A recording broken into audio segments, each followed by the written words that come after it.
Malam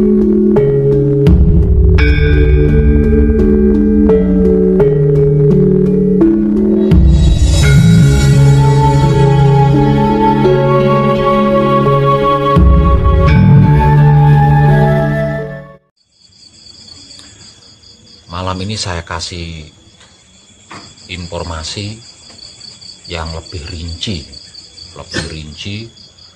lebih mendetail.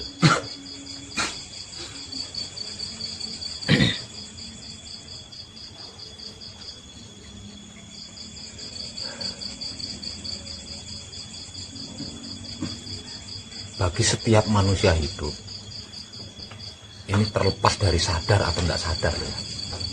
Maksudnya disadari atau tidak disadari. Sesungguhnya ada pertanyaan. Di setiap diri manusia hidup, disadari atau tidak disadari, itu sesungguhnya ada sebuah pertanyaan. Dan pertanyaan ini bisa dipastikan muncul paling awal. Bisa dipastikan dia muncul paling awal. Dan pertanyaan ini merupakan pertanyaan yang paling mendasar, paling utama, bahkan bisa dikata paling penting, yaitu siapa aku? Dari mana aku? Hendak kemana aku? Dan untuk apa aku hidup di dunia ini? Di dalam setiap diri manusia itu pasti punya pertanyaan itu. Entah itu diungkapkan atau tidak. Entah itu disadari atau tidak disadari. Setiap diri manusia pasti punya pertanyaan itu. Siapa aku sebenarnya? Dari mana aku sebenarnya? Mau kemana aku? Untuk apa aku hidup di dunia ini? Itu pasti ada itu pertanyaan itu. Itu disadari atau tidak disadari? Terucap atau tidak terucap? Pertanyaan itu pasti ada di setiap diri manusia yang hidup di dunia ini.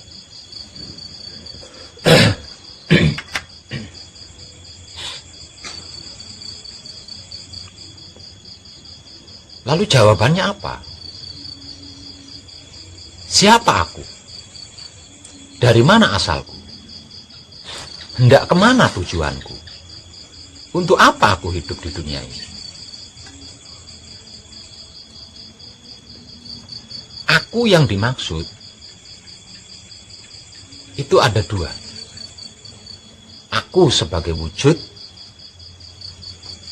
dan aku sebagai isinya wujud. Karena apa? Karena manusia hidup itu terdiri dari dua hal, yaitu raga dan jiwa, atau jiwa dan raga. Artinya kata aku ini kan ada dua. Maksudnya kan ada dua. Aku sebagai raga dan aku sebagai jiwa.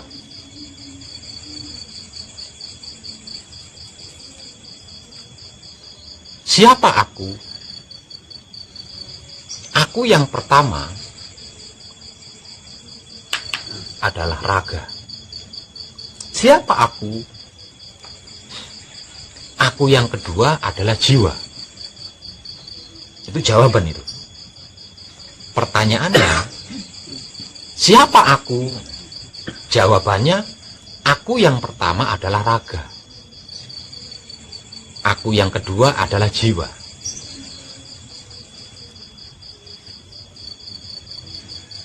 Pertanyaan kedua, dari mana asalku? Jawabannya, aku yang pertama adalah raga. Itu berasal dari cinta kasih sayang Tuhan. Sedangkan aku yang kedua, yaitu jiwa, berasal dari suci. Aku yang pertama berasal dari bahan cinta kasih sayang Tuhan. Aku yang kedua berasal dari bahan sucinya Tuhan.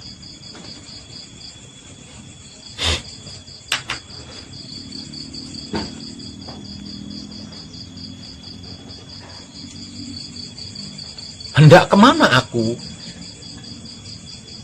Aku yang pertama kembali kepada asalnya, yaitu cinta kasih sayang Tuhan. Aku yang kedua juga sama, hendak kembali kepada asalnya, yaitu sucinya Tuhan. Untuk apa aku hidup di dunia ini? Aku yang pertama dengan aku yang kedua. Aku yang pertama untuk bercinta kasih sayang. Sedangkan aku yang kedua untuk suci.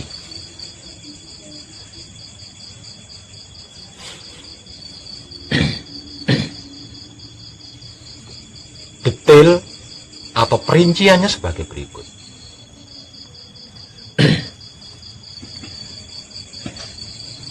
Wujud tubuhnya manusia hidup itu berasal dari cinta kasih sayang Maha Suci Tuhan. Dicipta dengan cinta kasih sayang Maha Suci Tuhan dan berbahan dari cinta kasih sayang Maha Suci Tuhan. Sedangkan aku yang kedua, yaitu jiwa, berasal dari suci, berbahan dari suci, dicipta dengan suci, didesain atau dirancang untuk suci, dan diharuskan kembali kepada suci yang menjadi asal-usulnya.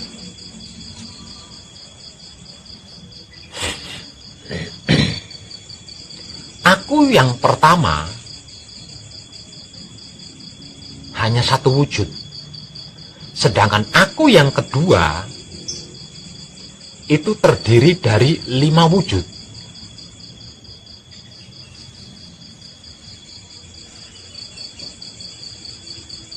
Aku yang pertama satu wujud, yaitu tubuh kita, sedangkan aku yang kedua, yaitu jiwa kita, terdiri dari 5 wujud.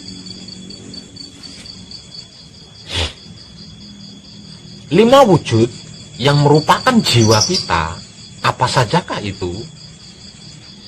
Lah, itulah wahyu panca gaib. Wahyu, arti maksudnya adalah pemberian Tuhan secara langsung, tanpa perantara. Panca itu 5, gaib itu ruh. Wahyu panca gaib berarti maksud 5 ruh pemberian Tuhan secara langsung. Lah, itulah jiwa kita yang menggerakkan tubuh kita selama ini, yang menghidupi tubuh kita selama ini, yang bisa menjadikan diri kita bisa itu, bisa ini, dan lain sebagainya. Wahyu panca gaib ini lebih dikenal dengan istilah Jawa sebagai sedulur papat kalimo pancer. Yang jika manunggal tersebut sebagai hidup atau guru sejati atau roh suci atau roh kudus. Wahyu panca gaib yang menjadi jiwanya manusia atau aku yang kedua ini adalah wahyu tertua. Wahyu pertama turun ke dunia sebelum wahyu-wahyu lainnya diturunkan. Sedangkan penerima wahyu panca gaib pertama adalah kakek moyang kita, yaitu Adam. Sedangkan penerima wahyu panca gaib kedua adalah nenek moyang kita, Hawa. Dan penerima wahyu panca gaib ketiga atau yang terakhir adalah anak cucu Adam Hawa hingga sampai kepada kita. Jadi manusia hidup itu hanya ada 3 generasi saja. generasi pertama manusia hidup adalah kakek moyang kita, Adam. Generasi kedua adalah nenek moyang kita, Hawa. Sedangkan generasi ketiga adalah anak cucunya, termasuk kita yang sekarang ini. Jadi wahyu pancagaib itu diturunkan ke dunia hingga 3 kali berturut-turut. Setelah 3 kali diturunkan ke dunia, kemudian Tuhan menurunkan wahyu-wahyu lainnya. Lah, wahyu-wahyu lainnya sesudah wahyu pancagaib itu adalah wahyu-wahyu untuk mengenal wahyu pancagaib.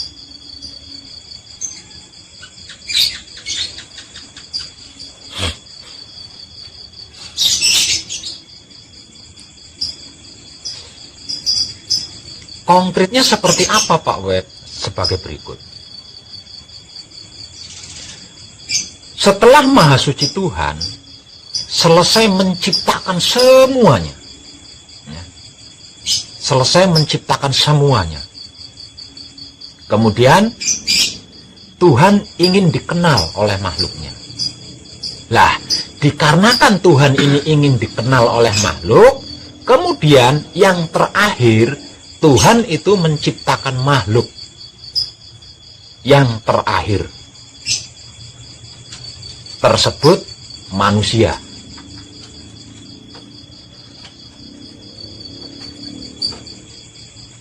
Manusia yang pertama kali diciptakan oleh Maha Suci Tuhan agar dia mengenal Tuhan itu sendiri tersebut Adam, yaitu kakek moyang kita sendiri.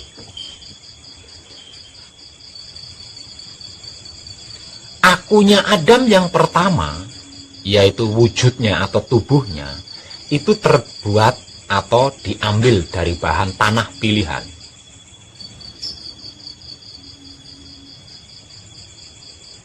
Kemudian dibekali wahyu pancagaib atau 5 ruh yang sudah saya jelaskan tadi. Dalam jangka waktu yang tidak sebentar, kemudian Tuhan menciptakan manusia generasi kedua, yaitu nenek moyang kita Hawa. Lah, akunya manusia generasi ketiga, aku pertamanya manusia generasi ketiga ini bahannya berbeda dengan Adam. Kalau aku pertamanya Adam, yaitu tubuhnya Adam, berbahan dasar dari tanah pilihan. Sedangkan aku pertamanya manusia generasi kedua, yaitu Siti Hawa, tubuhnya berbahan dasar dari tulang rusuknya Adam. Yang kemudian dibekali sama, yaitu wahyu pancagaib, yang menjadi jiwanya atau penggeraknya.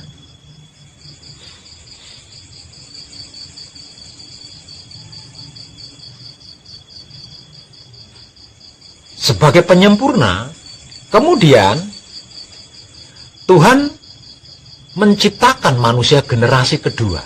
Lah, penciptaan manusia generasi ketiga, penciptaan manusia generasi ketiga ini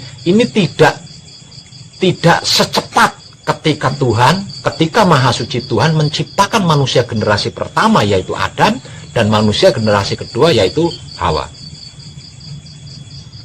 Jadi ketika Maha Suci Tuhan menciptakan manusia generasi ketiga ini, dibutuhkan waktu yang teramat sangat panjang. Dibutuhkan waktu yang teramat sangat panjang. Hal ini terjadi dikarenakan Adam, kakek moyang kita, dan Hawa, nenek moyang kita, itu mengalami kesulitan untuk mengenal Maha Suci Tuhan. Nah, dengan kesulitan dari mereka berdua ini, maka Tuhan menciptakan manusia generasi ketiga dengan lebih teliti, lebih jeli, dan lebih berhati-hati. Dalam jangka waktu yang tidak sedikit, langkah awal Tuhan menitipkan cinta kasih sayangnya kepada Adam. Dalam jangka waktu yang tidak sebentar, kemudian Tuhan menitipkan cinta kasih sayangnya lagi kepada Hawa. Dalam jangka waktu yang tidak lama juga, kemudian Tuhan menggerakkan cinta kasih sayang yang dititipkan kepada Adam dan cinta kasih sayang yang dititipkan kepada Hawa. Setelah digerakkan, kemudian Maha Suci Tuhan menyatukan kedua cinta yang dititipkan kepada Adam dan Hawa, atau memanunggalkan kedua cinta kasih sayang yang dititipkan kepada Adam dan Hawa dan digerakkannya. Terciptalah manusia generasi ketiga, tersebut anak cucu Adam hingga kepada kita saat ini. Setelah penciptaan tubuhnya, manusia generasi ketiga ini disebut sempurna. Baru Maha Suci Tuhan membekali sama, yaitu wahyu pancagaib, seperti yang sudah dibekalkan kepada Adam dan Hawa.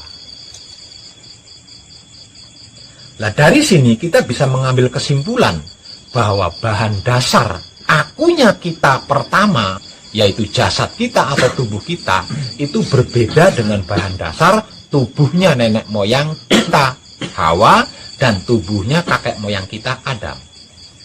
Kalau kakek moyang kita Adam, tubuhnya berbahan dasar tanah pilihan. Sedangkan nenek moyang kita Hawa, tubuhnya berbahan dasar dari tulang rusuk. Sedangkan kita sebagai anak cucu keturunan Adam Hawa, tubuh kita berbahan dasar dari cinta kasih sayang.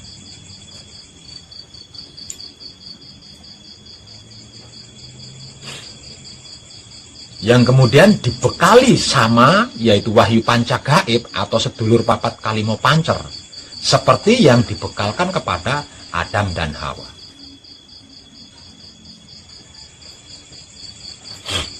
Jadi, kalau ada anak cucu Adam yang bertanya, siapa aku? Aku yang dimaksud itu ada dua.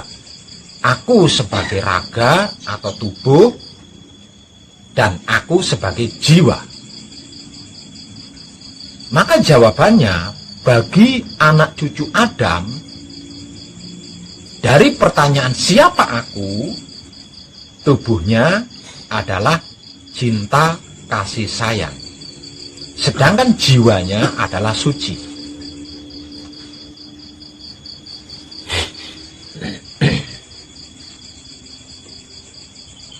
Kesimpulannya, berarti wahyu pancagaib adalah identitas jati dirinya seluruh manusia hidup.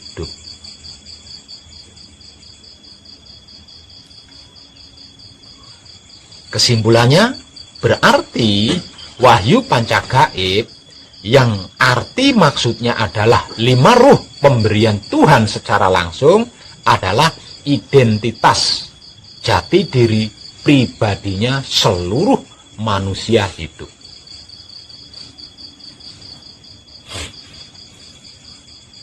Yang jika diketahui secara sadar oleh seorang manusia tersebut, maka manusia itu akan menjadi gambaran kenyataan wujud Maha Suci Tuhan.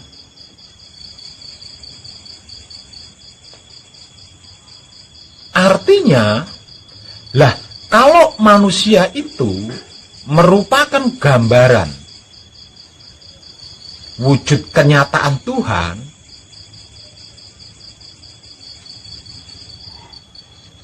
kira-kira ada nggak yang namanya masalah? Yang namanya penyakit ada nggak kira-kira? Yang namanya miskin, kekurangan, kesedihan, penderitaan kira-kira ada tidak? Kalau ada, berarti Tuhan itu ya miskin, bukan maha kaya.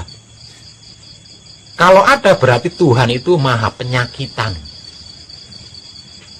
Lawang fotokopinya seperti itu. Logika mengatakan fotokopi itu kan mirip dengan yang asli. Apalagi fotokopi zaman modern ya.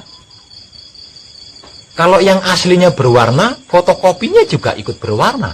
Ini fotokopi zaman modern. Namun yang pasti, yang namanya fotokopi itu sama persis dengan yang asli.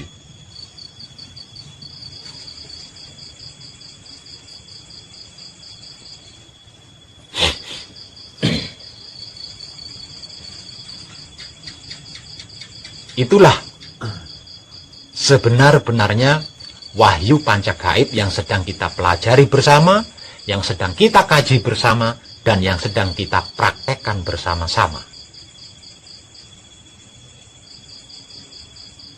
Identitas jati diri pribadinya seluruh manusia hidup ini tidak bisa diraih atau ditempuh dengan cara apapun, selain dengan sifat dan sikapnya wahyu pancagaib itu sendiri.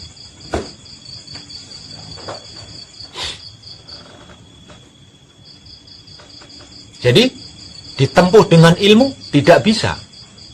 Karena wahyu pancagaib jauh lebih sakti dari jenis atau model ilmu apapun. Ditempuh dengan pengetahuan, wahyu pancagaib lebih cerdas dari pengetahuan jenis apapun.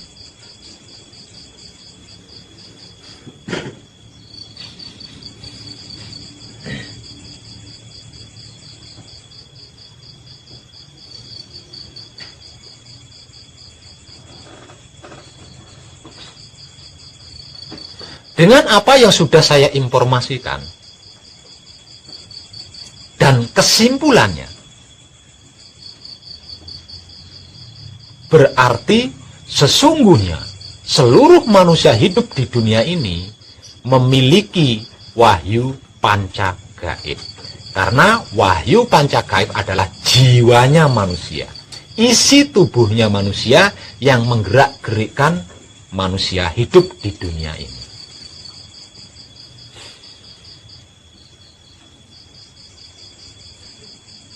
Bagi mereka yang sudah mengetahuinya dengan sadar dan mempraktekannya disebut sebagai putra. Manusia hidup yang sudah mengetahuinya dengan sadar dan melakukannya disebut sebagai putra. Maksudnya puterannya rasa atau puterane rosok.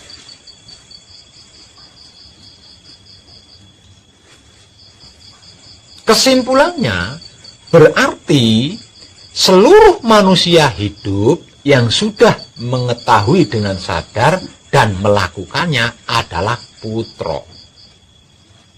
Jadi yang namanya putra itu banyak. Siapapun dia yang sudah mengetahui identitas jati diri pribadinya sebagai manusia hidup di dunia ini dengan sadar dan melakukannya atau mempraktekannya, itulah putra.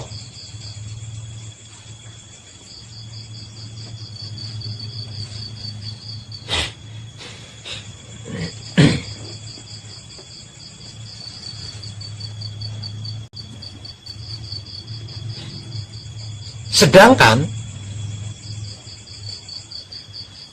bagi mereka yang sudah mengetahui identitas jati diri pribadinya sebagai manusia hidup di dunia ini dengan sadar dan melakukannya menggunakan sifatnya wahyu pancagaib itu sendiri, disebut sebagai putra kekudangane Rama.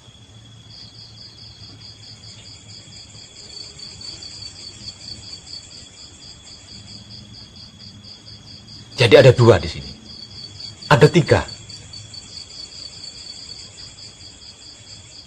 Sedangkan bagi mereka yang belum mengetahuinya, yang belum mengetahui identitas jati diri pribadinya sebagai manusia hidup di dunia ini, disebut sebagai orang awam.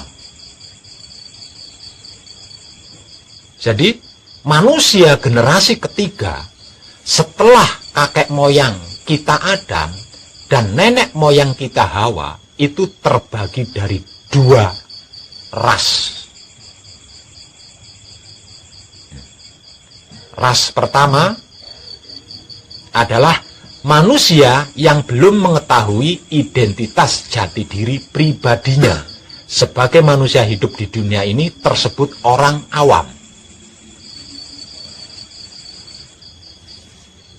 Ras kedua, manusia yang sudah mengetahui identitas jati diri pribadinya sebagai manusia hidup di dunia ini dengan sadar dan melakukannya atau mempraktekannya, tersebut putra. Ras ketiga, yaitu manusia yang sudah mengetahui identitas jati diri pribadinya dengan sadar dan melakukannya atau mempraktekkannya menggunakan sifatnya wahyu panca gaib itu sendiri atau identitas pribadinya itu sendiri, tersebut putra kekudangane Rama.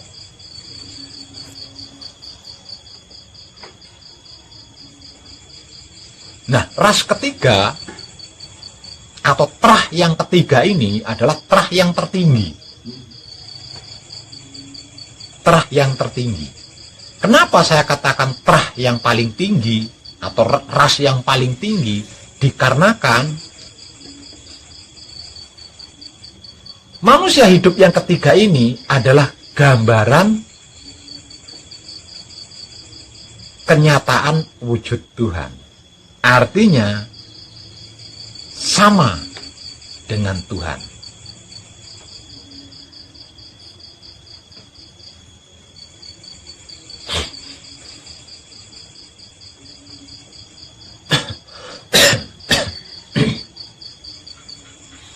Ada perbedaan kehidupan-kehidupan di setiap harinya untuk 3 jenis ras manusia generasi ketiga ini. Manusia generasi ketiga, ras pertama, dikarenakan belum mengetahui, maka kehidupannya amburadul, dalam artian tidak tertata, tidak teratur, semrawut.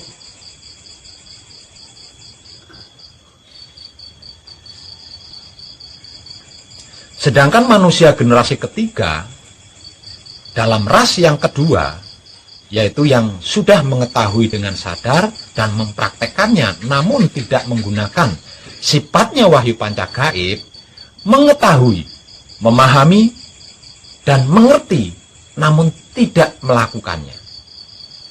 Artinya, walaupun sudah mengetahui identitas jati diri pribadinya seperti yang sudah saya uraikan tadi, mereka masih tetap suka dan menyukai perbuatan-perbuatan yang umumnya dilakukan oleh orang-orang awam. Seperti berprasangka buruk, berpikir jelek, iri sirik dengki, fitnah bully, dan lain-lain. Padahal sudah mengetahui identitas jati diri pribadinya, tapi masih menyukai di situ, masih suka berada di situ. Sedangkan manusia generasi ketiga, dalam ras yang ketiga, ini sudah sama persis dengan gambaran Tuhan.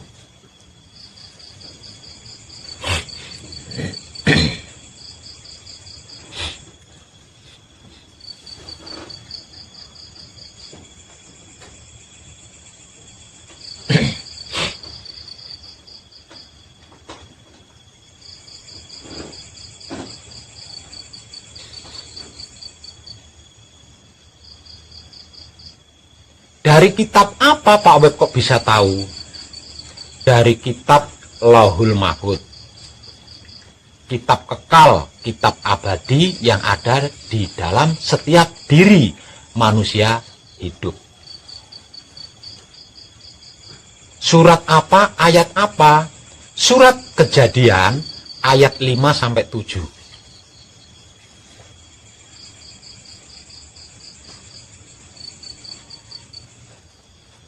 Maka sebab itu, Iqra. Bacalah kitab yang kekal yang ada di dalam diri panjenengan masing-masing.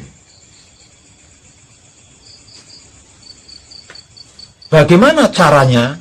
Caranya, kenali identitas jati diri pribadi panjenengan dengan baik.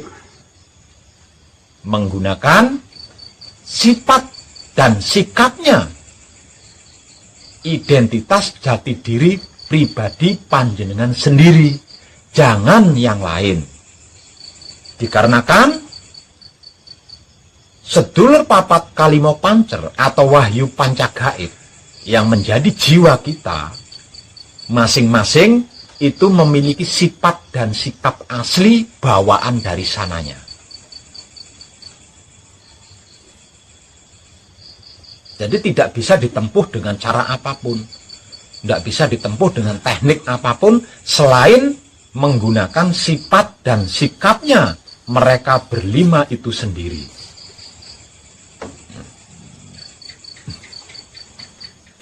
Apa saja sifatnya mereka berlima? 1. Pasrah kepada Maha Suci Tuhan.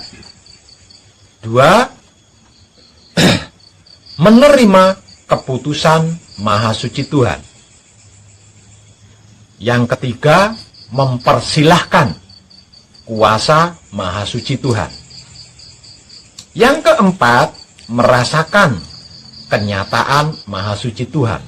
Sedangkan yang kelima adalah menebar kesadaran rasa cinta kasih sayang Maha Suci Tuhan kepada apapun, siapapun, dimanapun, hingga sampai kapanpun. Itu adalah lima sifat asli bawaan mereka berlima yang menjadi jiwa kita. Dengan ini, siapapun dia,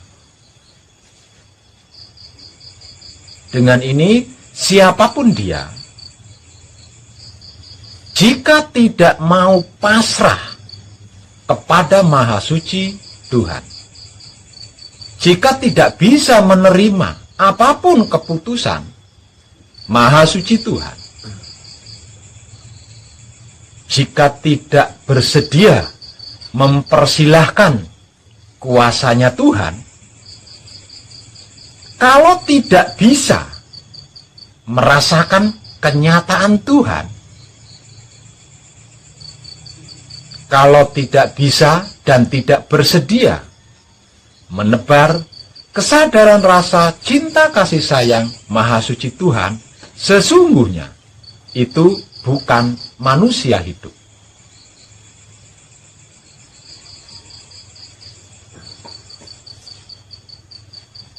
Dengan apa yang sudah saya informasikan tadi, berarti yang disebut manusia hidup itu kan seperti itu. Artinya, kalau tidak bisa pasrah kepada Maha Suci hidup, tidak bisa menerima keputusan Maha Suci hidup, kalau tidak bisa mempersilahkan kuasa Maha Suci Tuhan, Maha Suci hidup, tidak bisa merasakan kenyataan Maha Suci Tuhan, tidak bisa menebar kesadaran rasa cinta kasih sayang Maha Suci Tuhan, berarti bukan manusia hidup kan? Berarti bukan manusia hidup kan? Lawang manusia hidup kan identitasnya itu.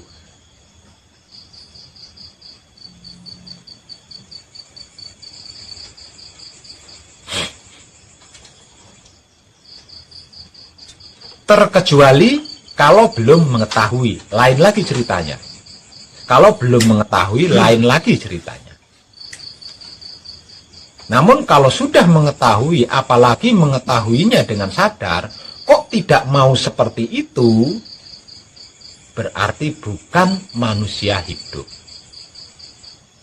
Nah, karena bukan manusia hidup, berarti bukan gambaran kenyataan wujudnya Tuhan.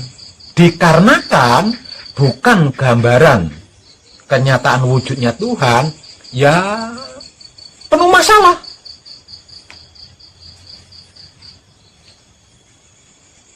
Segerak-geraknya tubuh bermasalah. Segerik-geriknya otak atau pikiran, segerik-geriknya hati atau batin, segerik-geriknya kelamin atau syahwat, pasti masalah. Dan masalah-masalah itulah yang disebut karma. Artinya, berbuat baik kita akan diadili oleh kebaikan yang kita lakukan. Berbuat buruk kita akan diadili oleh keburukan yang kita lakukan. Dan seumur hidup kita akan berkecimpung di situ terus. Sampai benar-benar menjadi manusia hidup yang sesungguhnya. Dan manusia hidup yang sesungguhnya memiliki 5 sifat. Yaitu pertama, pasrah kepada Maha Suci Tuhan. Kedua, menerima keputusan Maha Suci Tuhan.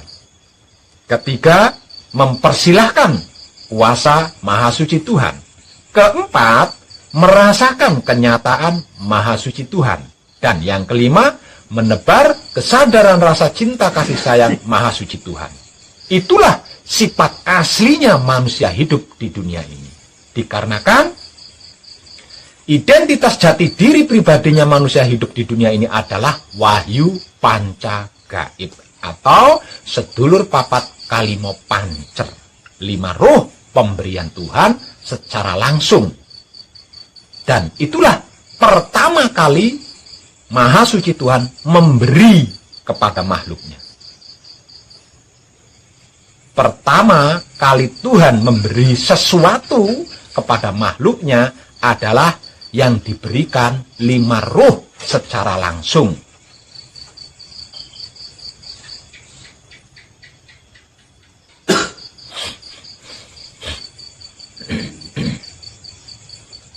Nah, kita tidak bisa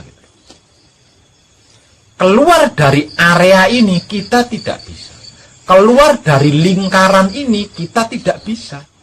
Dikarenakan apa kok tidak bisa keluar dari area ini? Kok tidak bisa keluar dari dimensi ini?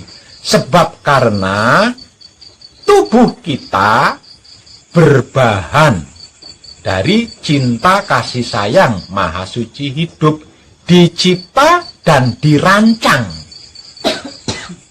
untuk cinta kasih sayang Maha Suci hidup. Itu tubuh kita.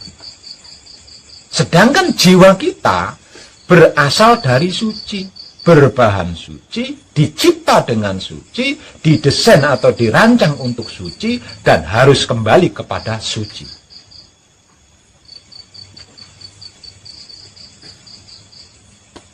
Dengan mengetahui itu secara sadar dan melakukannya, menggunakan sifatnya itu sendiri, itulah yang disebut sebagai gambaran kenyataan wujud Tuhan.